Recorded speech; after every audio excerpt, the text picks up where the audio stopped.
This week on Myths and Legends, we're back in the story of the journey to the West, where the Monkey King maybe meets his match. We'll see why you shouldn't listen to that ghost monkey who's trying to break into your house, and how a headband can help you win any fight. Then, on the Creature of the Week, it's someone that likes your morning breath. So much so that they'll suck it from your mouth while you sleep.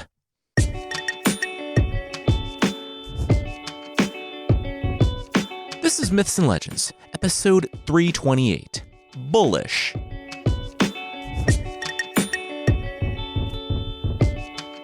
This is a podcast where we tell stories from mythology and folklore. Some are incredibly popular stories you might think you know, but with surprising origins. Others are stories that might be new to you, but are definitely worth a listen. This week, we're back in the journey to the West, a story from medieval China where the Tang monk, Xuanzang, was sent on a fetch quest to the Thunderclap Temple to retrieve holy scriptures.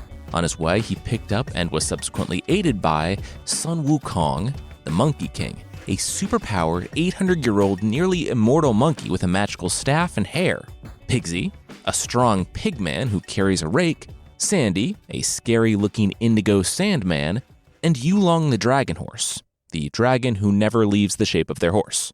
Together, they fight demons, monsters, other monks, and even each other. And as we start in on today's episode, we see that Pigsy, the pigman, might actually be learning something?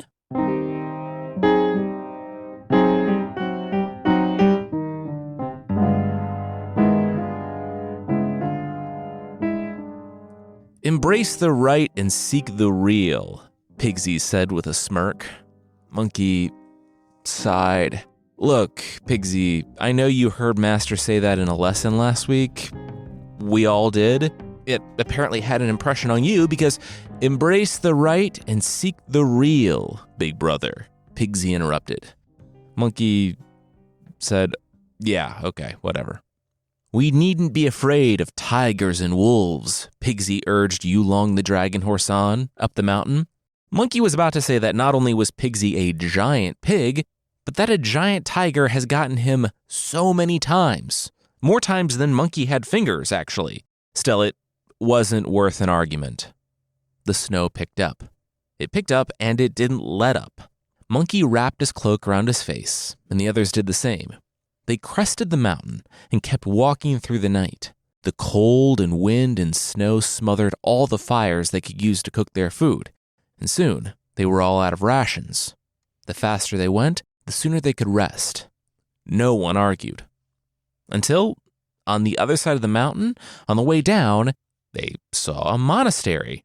Are you kidding me right now with this? Monkey said. Pigsy asked, what?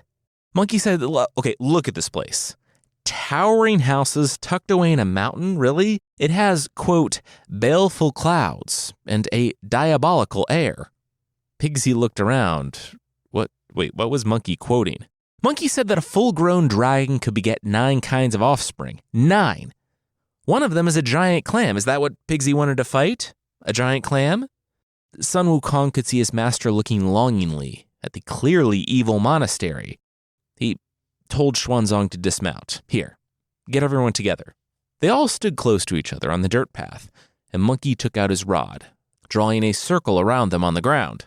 He said a few words, and it sparked with golden light before dying back down. There! They all stood close to each other on the dirt path. He would go get food, and they could stay there. The circle was like an iron wall to demons. They would be fine in his absence. The 3 travelers and the dragon horse barely had time to argue as Monkey mounted a cloud and took off in search of hospitality.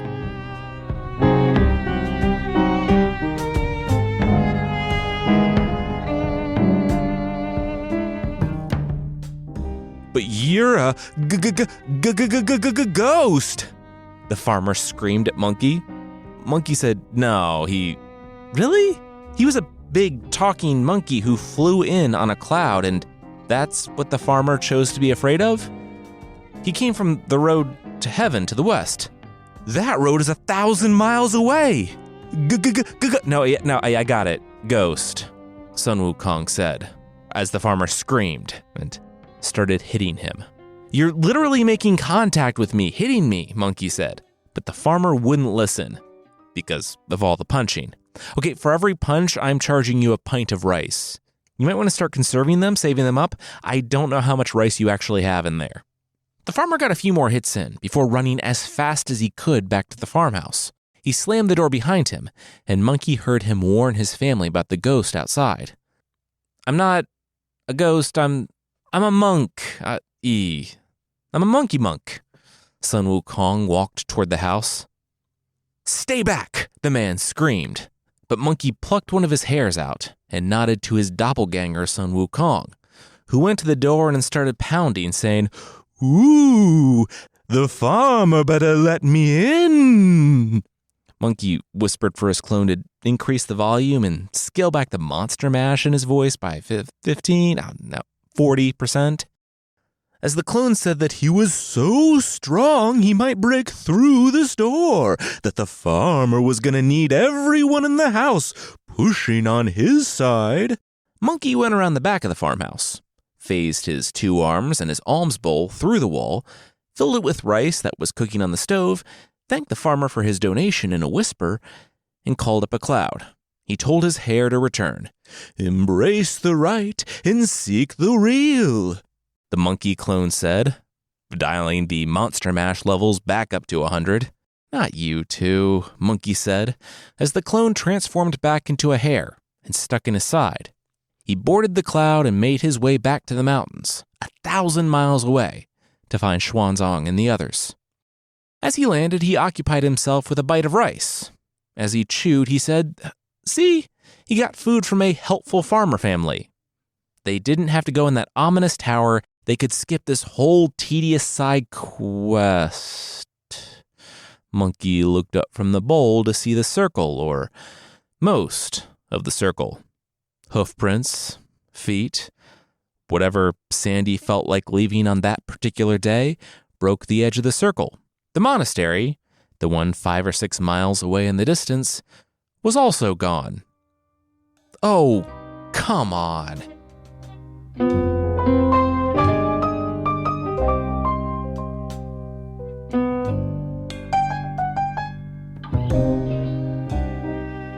The ancients drew circles around people as imprisonment. Pigsy had started the rebellion. They were prisoners here, trapped, and if a monster or demon came, would this circle really protect them? Really? Xuanzang nodded in approval, mostly because he was literally starving, and there was smoke from a cooking fire coming up from the monastery nearby. Sandy said, which one was it? Were they prisoners by magic? Or was the magic too weak to keep the monsters out? Xuanzang said it was both, but it didn't matter. He, the Tang monk, led this journey, not Monkey. Sun Wukong didn't even ask them before he drew the circle, expecting them to stay there, exposed, while he was gone for who knows how long. He had left before, by the way. No, they would continue on and Monkey could catch up to them. So they broke the circle, and if we happen to see any monasteries that look hospitable, we'll stop. I'm hungry and, oh, there's one, the Tang monk pointed. Sandy didn't point out that that was the monastery they all thought looked extremely sketchy, so a few miles later, they went to knock on the door. They could be sleeping, Pigsy said. It's 1 PM, Pigsy, Xuanzang replied. They could be in trouble. If we open the door, we could help people in danger, Pigsy noted. Xuanzang thought about it. That felt like better justification. He knocked again, and the door creaked. Oof, door needs some grease. Nothing to read into there, Pigsy said, and the 3 began to walk inside. It was dark, dank. The air was stale and heavy. Cobwebs clung to corners, and the scratching of mice and rats could be heard in a far-off wall. The trio walked through countless rooms until Sandy said he was going to peel off and investigate. Pigsy and Xuanzang found the leader of the temple. He was meditating, veiled behind a curtain. Xuanzang whispered that they shouldn't bug him, but Pigsy was already on the way. They were hungry. His hoof gripped the yellow curtain at the same time that Sandy called out from below, Pigsy? Master? Xuanzong turned around, but Pigsy immediately realized the reason for the alarm below. The master of the temple, the monk, was a skeleton. He was wrapped in his clothes and sitting upright, but all that was left of him were chalk-white bones. They're all skeletons. Sandy came running. He found a few bedrooms. He didn't know what happened, but the traveling monks, needed to to loot this place, of course, Pigsy said, rushing to the nearest trunk. What? Xuanzong's like, you can't steal, you're a monk. Pigsy laughed. It wasn't stealing if they were dead. He tossed a few more clothes out onto the floor. It is, though? Xuanzong replied. Pigsy scoffed. Who made Xuanzong the master of morality on this trip? Literally you, Xuanzong pointed out, when you agreed to be my disciple. Pigsy ignored him. Oh, Sandy, check out these robes. Fashion show. He tossed Sandy an ornate robe. Sandy shrugged and put it on, as Pigsy put his own on. Master, you went in on this? Pigsy asked, holding out a third robe. He would keep one for Monkey. Monkey loved looking good. Xuanzong sneered. He was disgusted. Heaven could see this. See me looking awesome? Pigsy said. Then wiggled. Little tight. Pigsy was annoyed because he thought all the walking would have helped him lose some weight. Like any weight. This was different, though. Kind of stiflingly different. Pigsy was having a hard time moving his arms. Wait, it's a trap! He turned to Sandy, who already knew this. His robe had wrapped up to contain his entire body in a handy sand pouch. Pigsy's robe wrapped around him, pulling his arms behind his body and slamming him to the ground. Run! Pigsy managed to oink out, and Xuanzong obeyed. But as the Tang monk ran, the palace, the monastery all around him, began to blink, to transform in small bursts. By the time he made it to the door, it wasn't a grand, carved entryway, but the opening to a cave. He burst through to see a legion of little fiends, little demon monsters, subduing Yulong the dragon horse. Xuanzong looked behind him as the earth trembled under the footsteps of the demon's approaching leader.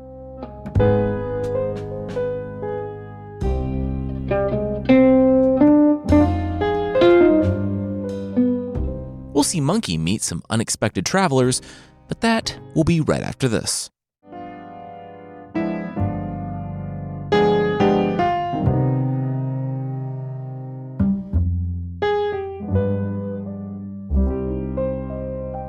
Hi, old man and boy, traveling alone in a desolate region, Monkey said to the old man and boy, traveling alone. No destination nor origin within a day's walk of this particular spot in the road. Oh, hey there, fair traveler, the old man said, leaning on his walking stick all folksy-like. Oh, he's doing a voice, Monkey said. Didn't stop the old man. Oh, this is just my normal voice, with me being an old man, the old man said. Can we just not do this? I know you're the local gods here, Monkey said. Mountains or something, just personified? Can we just cut to the end where you tell me where they took the Tang monk?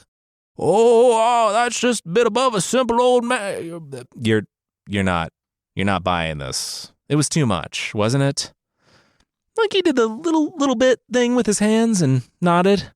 The kid, the local spirit, nodded up. Absolutely, he told him. Okay, cards on the table, the mountain god said to Monkey, who, still in the form of the old man. You don't want to deal with this guy. He's the great king one-horned buffalo. Magical powers, martial arts, powerful kicking tricks. The Tang monk is dead. Probably. Sun Wukong said he couldn't give up that easily. He wouldn't. To be real, this happens, I don't know, every couple of weeks, at least. It wasn't as big a deal as the locals thought. He told the local spirit and the mountain god to sit back, relax. It wasn't that they were set on freeing all these regions from all these different demons, but when it dovetailed with their own goals, Monkey was happy to do so. The mountain god looked at the local spirit and both pointed to where the monastery had been. Okay. Sun Wukong seemed pretty confident, so yeah, they wouldn't argue. Up there, where the monastery was. The Demon King lived in a cave. Classic demon. All right, sit tight. I'll take care of this, Monkey said, and continued on toward the cave.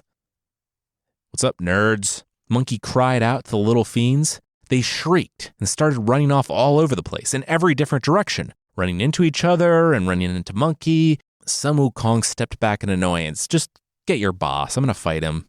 They did, eventually. Monkey heard, "Great king, there's a hairy-faced priest here demanding the return of his master." Monkey heard a deep, throaty laugh, and the ground began to shake. He was giant, having to duck below his own doorway, which just feels like bad engineering. He had a single horn on the side of his head. His green, coarse skin rippled with muscle. His eyes gleamed, and his yellow teeth grinned. "Great King One-Horned Buffalo," Sun Wukong called out. The Demon King only gripped his lance.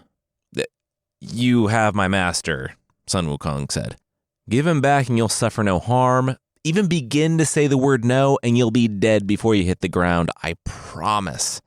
The air felt like it shook when the Demon King talked, saying that he had arrested the Tang monk because the Tang monk and his disciples stole from the Demon King.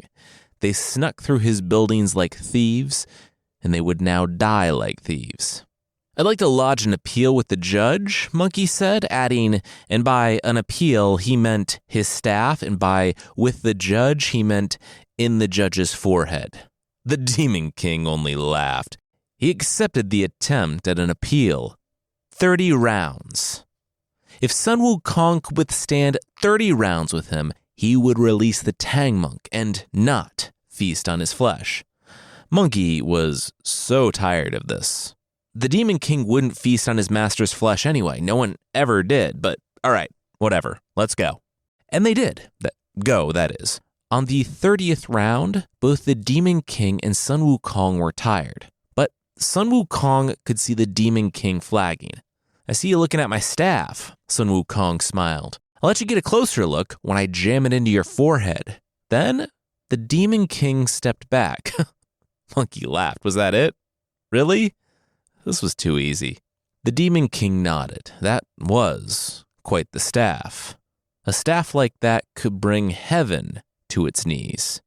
Just then, the little fiends, the demons, flooded from the cave. Monkey groaned. There was one of these in every fight where they tried to overwhelm him with little demons. Did these monsters, attend the same seminar or something?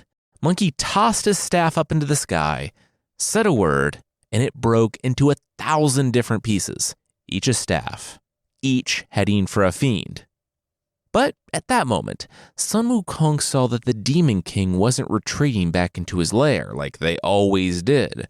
Instead, he reached inside his cloak and pulled out a fillet, like a headband, similar to the one Monkey wore.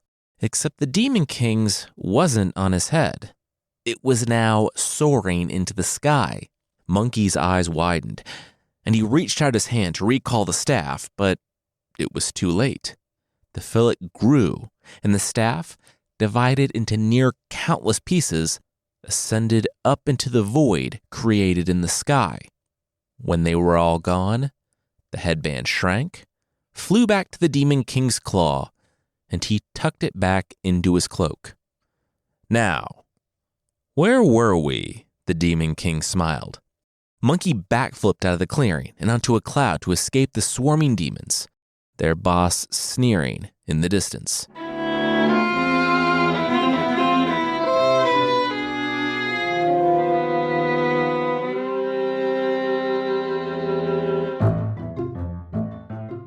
"It came from up here," Monkey screamed at the Jade Emperor, pacing the throne room. The Emperor only shrugged. Look, they went over the rolls. No one is missing. It kinda seems like Monkey couldn't do his job. What Was that the case? That Monkey couldn't do the job? The Jade Emperor was the supreme deity, so of course he had no reason to be afraid, but it also helped that Sun Wukong didn't have his magic murder rod. Run it again, Monkey said. The Jade Emperor looked down at the scroll and looked up. Yeah, he was the supreme deity, so he could absorb all this information in a second. Even looking at the paper was more for Monkey than him. But, yeah, none of the deities were missing. Well, I need help, Monkey said. He was losing hair over this, and his hair was transforming into other Sun Wukongs, all stressing out and losing hair. It was a whole nesting doll situation here. The Jade Emperor looked at the Sun Wukongs going subatomic. Yeah, okay. As much as he wanted to rub this in Sun Wukong's face, they did need that Tang monk to make it to the west. They could put together a team. Monkey bowed low. Thank you, thank you, thank you. Devaraja Li, the pagoda bearer, Heavenly King Li, he possessed a tower that could capture any spirit, demon, or god within its walls. Prince Nata, his son, had subdued 96 caves of demons by himself. Pilgrim's son also requested the service of 2 Thunder Squires, Deng Hua and Zhang Fan. Wow, going all out. Done. Should be a good fight. Bit one-sided, though, the Jade Emperor observed. And it was one-sided. Against the heroes. Retreat! Retreat! Not just screamed out from his 3 heads, all 6 of his arms empty. The Thunder Squires zoomed back on their clouds. The Demon King of the Golden Helmet Mountain, he disarmed Nata. He threw the white fillet up in the sky, and it sucked up Nata's weapons with it. They were glad they waited to throw their thunderbolts. Otherwise, they would have lost their weapons too. But Monkey was laughing? Everyone spun to look at him. What was his deal? They lost, and it was all his fault. If he could do the job he had been given by heaven... But Monkey wasn't listening. Fire, he said. They needed fire, and if that didn't work, water. They all thought about it, yeah. The old proverb said that water and fire were ruthless, but what? You want your weapons back? Then we need to beat this guy, okay? Monkey said. Their destinies were linked now. He called up a cloud. He was going to go fly up to the Red Aura Palace and ask Mars, the star of fiery virtue, to come and start a fire to burn the Demon King.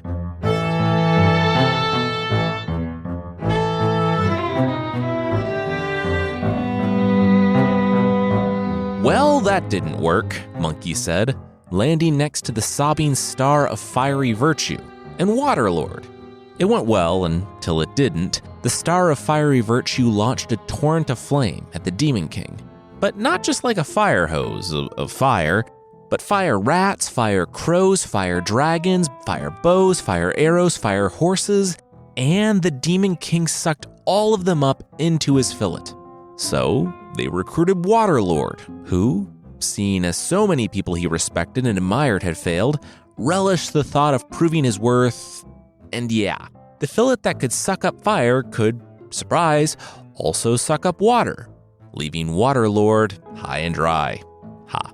He drained the entire Yellow River, no doubt forever wrecking the ecology of the region, but it didn't even breach the door of the Demon King's lair. But Monkey did. He had transformed into a fly, and as the waters receded and the little fiends splashed outside, laughing, no joke, the Demon King was like a dad letting his kids play in the pool.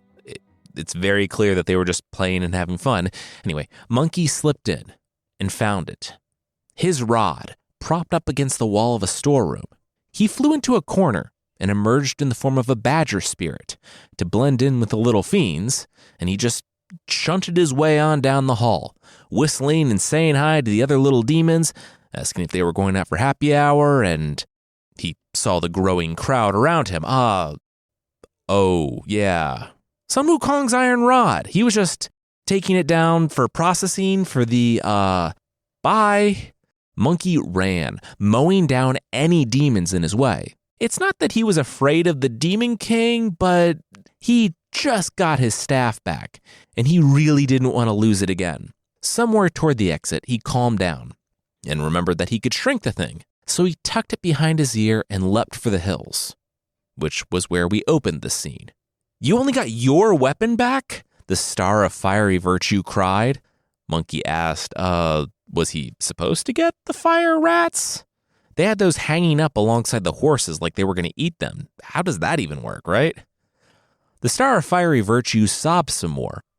Easier to do now that he had no fire left, and the rest of them decided to let it go, that Monkey only recovered his own weapon. While Monkey was gone, they had been working on a plan. The Demon King wasn't terribly powerful in and of himself. It was that fillet, the magical headband that sucked everything up. They got that, and he was any other demon. But to get the fillet, they all needed their weapons. "What?" Monkey said to the deity dream team staring at him. "Oh, you want me to not be selfish and do what I did, but get everyone else's stuff back too. Got it." Made sense. Sun Wukong winked and saluted. Stealth and discretion was the name of the game.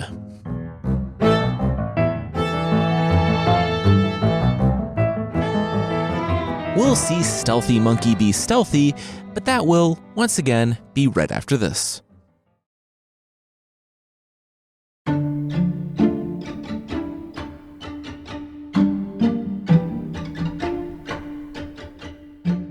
The cave was on high alert, but it's difficult to be on guard when your enemy can turn into a flea. Like, unless your doorways are also flea combs, he's gonna get through.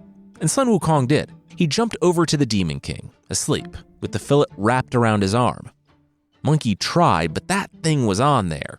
He even played it a little risky and bit the Demon King a few times to try to get him to move and scratch, but it wasn't coming off.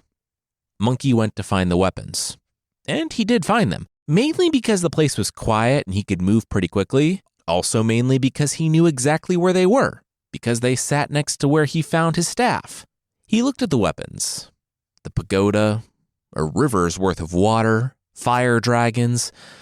Monkey transformed back into a badger spirit, and he knew the best way out was secreting them one by one to a hiding spot outside for later retrieval, but there was an explosion from the cave, turning the night to day for a few moments, so that even the deities on the hill needed to shield their eyes. The doors to the cave flew off as Monkey, shedding hair in all directions, rocketed out riding a fire dragon. The little fiends that managed to escape the fire found themselves facing 1,000 Monkey Kings, and Sun Wukong flew up to the hill where his friends waited. Monkey threw their weapons back at them. "You get a weapon. You get a weapon. Oh, sorry, I thought you had that. I shouldn't be throwing weapons at people. That's not safe." Did they like the shredding guitar background music, though? Pretty sweet, right? He added that for effect. The deities were impressed, and Monkey whistled, recalling his hair. He smelled the singed follicles as they replaced themselves on his side. Toasty Monkey. Monkey looked out on the fires of the fortress, still burning bright. All told, the Demon King would lose half of his army in the blaze, and it would take him several hours to put it out. Monkey smacked his open palm with his newly recovered staff. The father and son, the Thunder Squires, the Star of Fiery Virtue and Water Lord stood behind him. Tomorrow they would strike while the Demon King was tired. They would use their combined might, they would work together, and they would take him down.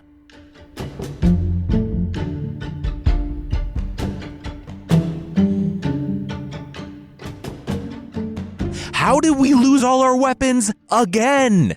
the Star of Fiery Virtue shrieked, falling with a dozen monkeys who had climbed on each other to keep him from being sucked into the white fillet. The 7 heroes regrouped, back in the same position they were, figuratively and literally, before Monkey had recovered all their weapons. Monkey's ears grew, and he shook his head, listening to something off in the distance. Oh no. He turned to the group. He was clearly rattled. "Okay, no more messing around. We need to beat this guy." Monkey's voice cracked. "Oh, messing around, is that what we were doing? Because I was working really hard and things were not going well," the Star of Fiery Virtue said. Waterlord tried to comfort him, but Firestar shook his head. No, it's not okay. Sun Wukong needed to be thoughtful with his words. Sun Wukong rolled his eyes. For real, though. His whole reason for being out here, his master, and Sandy, and much lesser extent Pigsy, he added under his breath, they were going to be eaten. Soon. Most demons waited until they bested the Tang monk's bodyguard, and none had bested the Tang monk's bodyguard. Not until now. Well, what do you propose we do? One of the Thunder Squires asked. Devaraja Lee stroked his chin. Hey, so don't be mad. Monkey looked to him. Whenever people said don't be mad, it usually came before sentences that made him mad, so no promises. What is it? Devaraja Lee, the pagoda bearer, said, well, he was sitting around with the Buddha before all this, and the man chuckled. He said something about Han Pier needing to see Lao Tzu to search for the origin. It just now came to him. It didn't make sense at the time, but now, yeah, it does. Sorry. Monkey said it was okay, so he had to go to the griefless heaven. Okay, well, that seemed like an odd name. If there was grief, could it really be called heaven? Regardless, he thanked Devaraja Lee. At least there was some path forward.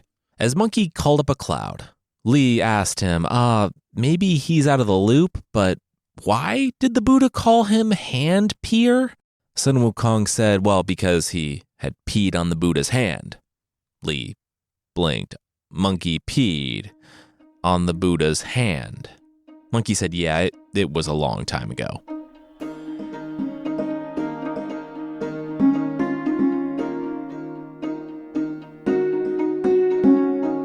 Lao Tzu shrugged. So Monkey couldn't make it to the Western Heaven. How was that his problem? Monkey said he truly had no idea. The Buddha just told him to come here. Lao Tzu shrugged. Sure, look around. Whatever. It's a nice palace, Mr. Lee, Monkey said, gesturing to the impossibly large palace that he just had to look around now. Lao Tzu didn't even turn around. Nice palace. He knew it was a nice palace. He lived here. Try not leaving any doors open. All these rooms are separate worlds or pocket universes or something, who knows.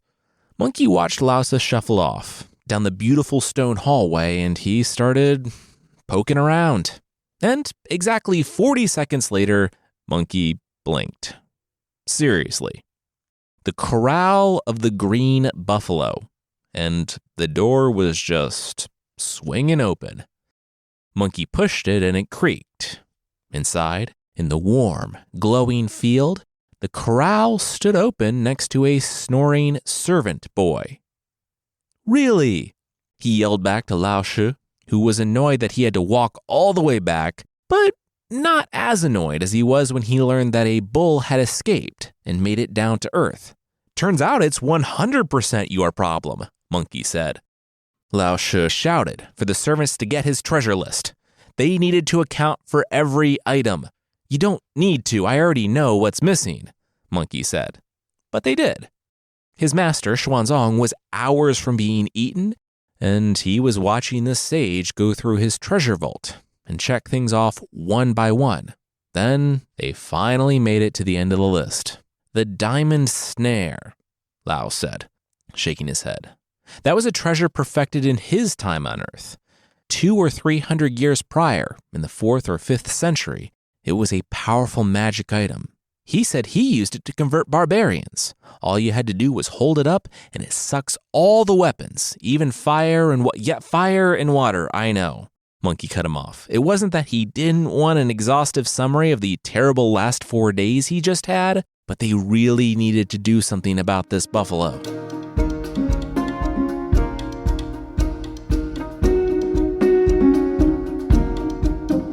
Him? The deity dream team said, looking at Lao Tzu shuffle up to the gate. They were gonna get back. They didn't want bits of old man on them. Monkey stood next to Lao Tzu and called out to the Demon King. This was it. Final battle. No running. He had to do everything to get his master back, and if the Demon King wanted to be able to brag about killing Sun Wukong, great sage equal to heaven, Now was his chance. There was a silence in the cave. And then the new door rumbled open. The Bull Demon King lumbered out and then froze. "Master?" Monkey smiled, and the rest of the deities looked at each other. Lao She took out his fan. The Demon King immediately roared and threw out the white fillet, but instead of hovering in the sky, it flew straight to Lao She's hand. The Demon King looked at Lao wide-eyed, planted his hoof, and turned to run. Lao She waved at him with his fan. Monkey could see the air ripple on its way over to the Demon King. And though the monster ran, he couldn't outrun the wind. His hoof was first, then his legs, going from gnarled and muscly trunks to the legs of a bull. Then his body transformed from humanoid and cursed to the barrel-like trunk of a bull. His claws shrank and became his front hooves. His head was last, and Sun Wukong could see the last of the panic as the great bull demon king stretched out against the wind, trying to keep the measure of himself that he had gained in this form over the last few days. But his sinister, searching demon eyes turned into the dull, staring eyes of a cow. The green bull stopped running. Lao She shuffled over and casually picked up the fillet, hooking it around the bull's nose. According to legend, this is the time when people started doing that sort of thing on Earth. Wordlessly, and without an apology apparently, Lao She climbed atop the bull and ascended back into heaven.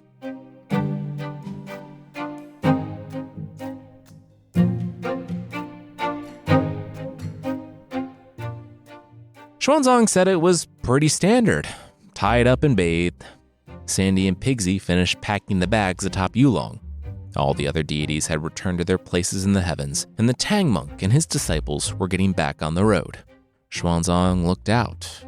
Wukong? Monkey's attention was somewhere else. He shook his head. His teacher asked what it was. He did everything right. It was Xuanzang and the others who went into the monastery even though Monkey told them not to. Wukong said no. Well, yes, they shouldn't have done that. But he didn't do everything right.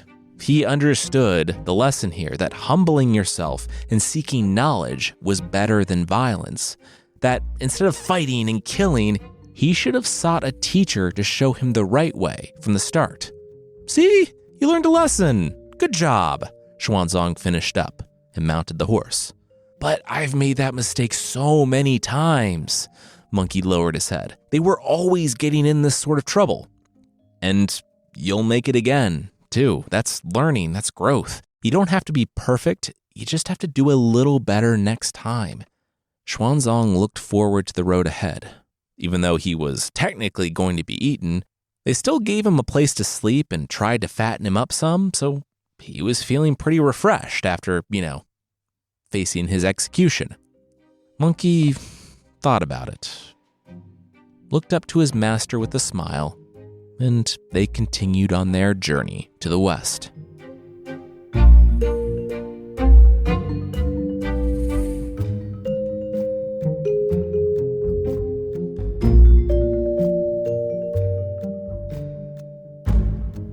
That's where we're going to leave it this time.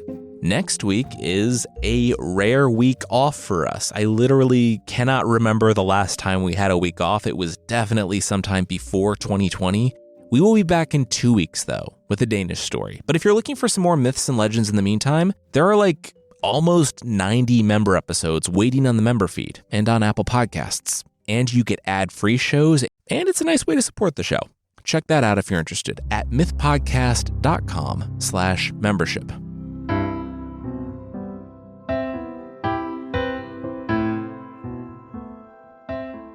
The creature this week is the yamachichi from Japanese folklore. We've all wondered, what if Dracula was a hairy, monkey-like, one-eyed humanoid who liked to suck your morning breath, and also your life, from your mouth while you slept? Well, wonder no more, no one who has ever thought that. That is the yamachichi. Like many things in Japanese folklore, the yamachichi come from bats who live for a long time. They apparently turn into murderous flying squirrels, and then to this creature, which makes you wonder what's so bad about being a flying squirrel that a monkey who sucks morning breath would be progress. The yamachichi is about 90 to 120 centimeters in height, so under 4 feet tall, and it's not really one-eyed, but one eye is much larger than the other to give it that appearance. If you happen to chance on one in the wild and feel like taming it somehow, it can keep away wolves. Don't let it in your tent, though, because like I said, it's not just morning breath, but your life as well that it will suck. Anyone who's attacked by the yamachichi and their, quote, sucking lips in their sleep will die the next day, unless you're a light sleeper. If it is caught in the act, it will flee, and instead of dying, congrats, you just got an unnaturally long life. Of course, you now know that monkeys sucking your breath while you sleep is a thing, so good luck getting much sleep on that long life of yours.